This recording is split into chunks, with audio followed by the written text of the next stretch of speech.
What it do, homies? It's your boy Dave, and I'm back today. We are back with some new voice play. This time we're checking out Seven Nation Army acapella version of this. Now, I already know that Jeff is about to come in and deliver that nice iconic bass line. Nice iconic bass line. Remembered through decades. Boom, boom, boom, boom, boom. If I'm remembering correctly, or White Stripes and everything. But we have Anthony that is returning. He was on their last video. What was it? Golden Hour. I mistakenly thought that that was his song, but you guys quickly corrected me in the comments. Apologize for that. Anyways, let's not wait. It's time to shut up and turn it up, baby.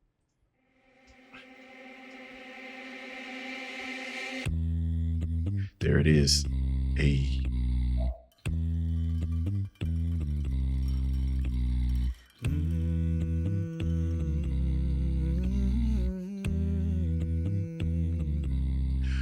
Okay, so already, right, it's the characteristics. When we think about the bass, the bass line when it's being played, if I recall, because I actually have an original to this song, and there's another band called Liliac that did a cover of it, and they did a very amazing job. So this song is pretty recent in my head. But in the original bass line, you can hear, at least if I can remember, the actual plucking, the actual attack on that boom, boom, boom, boom, boom. So I love that instead of like giving it a more of a legato approach where it's like,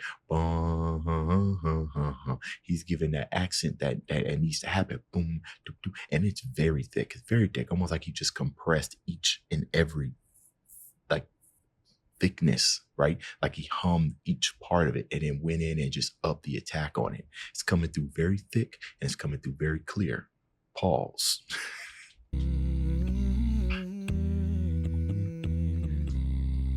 I'm gonna fight them all. Oh, A Seven Nation Army couldn't hold me back. They're gonna rip it off, rip it off, baby. taking their time right behind my back. And I'm talking to myself at night because I can't forget. No, back and forth through my. He done turned, this. How do they keep improving each and every time? What was that? Dude turned into a velociraptor. All right, look, they already switched up the vibe, right? In the original, we have a thumping 4 on the floor. Doom, doom, doom, doom. All they did was just slowed it down, gave it that nice R&B feel. Hey, you know what I'm saying? Laid back. Now, they might add it as the song goes on, but I'm loving the vibes. No, back and forth through my mind behind a cigarette. And the message coming from my heart says leave it alone. Leave it alone. I don't want to hear about it. Don't want to. Every single one's got a story to tell. Everyone knows about it. From the Queen of England to the and if I catch it coming back my way, I'm gonna serve it to you. And that ain't what you wanna hear, but that's what I'll do. And the feeling. Okay, so look, guys, there's so much that's going on here, right? We're gonna just pay attention to the harmony that's just going on. Whenever people think about this song, right? Of course, the bass line is so prominent. It's so prominent in this. As a matter of fact, I don't think it changes. I think it has maybe one, maybe possibly 3 variations, with one of those variations just maybe possibly going up an octave or just changing during the chorus. I'm not sure. But what we got going on here with the bass line is that although it's very, very repetitive, Jeff taking advantage of his octave, you know, his register and everything, he's able to go an octave higher and still provide that variety, variation. But he also started constricting it, right? Kind of giving us some type of, I don't know, some dude is a synthesizer. That's essentially what he is. He can throw in any type of LFOs and effects and stuff into his bass to make it sound whatever he needs, right? Sound designers beware. But if we pay attention to what's going on in the harmonies as they're kind of doing their chords, right?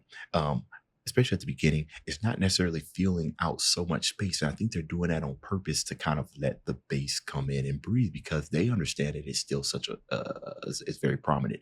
Instead, what they decide to do is, and we hear this in the original, is that when it comes to the climax of this, that's where, right? That's where we start getting all the beautiful harmonies. Everybody just starts just blasting and laying in the background.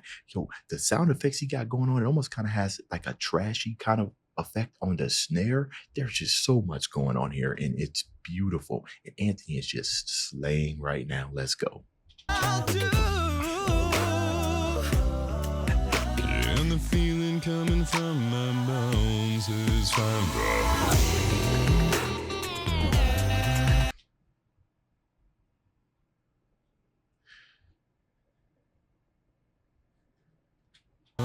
Is fine.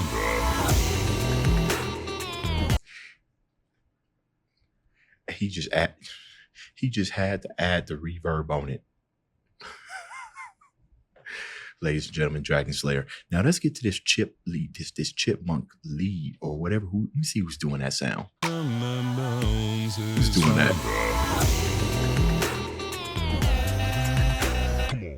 Come on.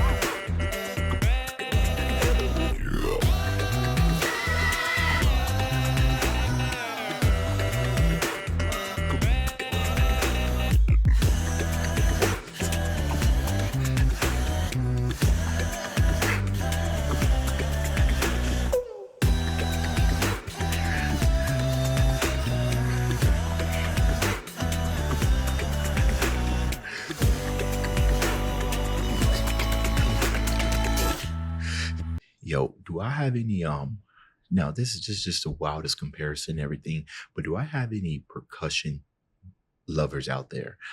More specifically, drum and bass. Now, drum and bass is, it's a genre that generally lives in between the 170, 175 BPM range. But one thing that I really love about it is just their ability to kind of mix up the percussion, right? It's called drum and bass. So there's melodic stuff in there, but most of the focus is going to be on the drums and most of it's going to be on the bass. The reason why I bring it up is because just a wide variety of what we just got here, right? No single 8 measures was the same. Whether it be some sound effects, the pitch in Eli's voice, I don't know what's going on, but they know how to break things. When you're a musician, right, it's like an innate ability where you always want to one up yourself, right? And when you're in a group, that just gets magnified towards how many members that you have, right?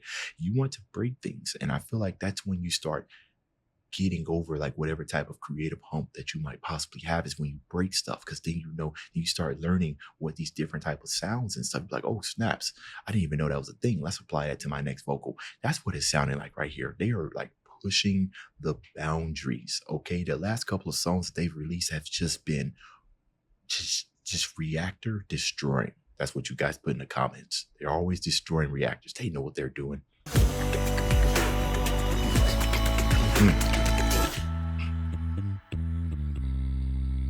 Yeah. I'm going to Wichita, yeah. Wichita. Far from this opera forevermore. Yeah, gonna work the straw. The panning. Make the sweat out of every part. And I'm bleeding, and I'm bleeding, and I'm bleeding right before the There it is.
I feel like a proud. I'm gonna fight 'em all. I feel like a proud dad right now, bro. A 7-nation army couldn't hold me back. Go ahead, look at him.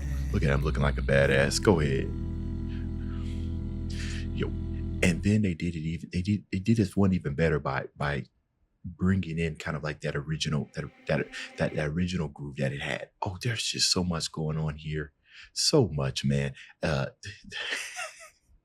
it kind of reminds me of most of the things that I see when when YouTubers first starting off and they start trying to learn how to keep people's retention. Retention is everything when it comes to actually a whole lot of things, not even just video, music as well, right? I think it's like one of the rules, quote unquote rules, is that usually every 4 or 8 measures in music, you want to have some type of change, some type of variation to keep the listeners listening. And that's one thing that VoicePlay just does a very good job at doing. You know what I mean? Right when you think you're about to hear the same of something, they just flip it. And when they flip it, they do it in such a unique way that if they were to do the same thing again, because it was so off guard, it will catch you off guard again. And right when you think you understood what you just heard, they hit you with another one. That's VoicePlay in a nutshell, baby. All right, y'all. That's the end of this video. If you enjoyed the content, leave a like and subscribe. Dave's out.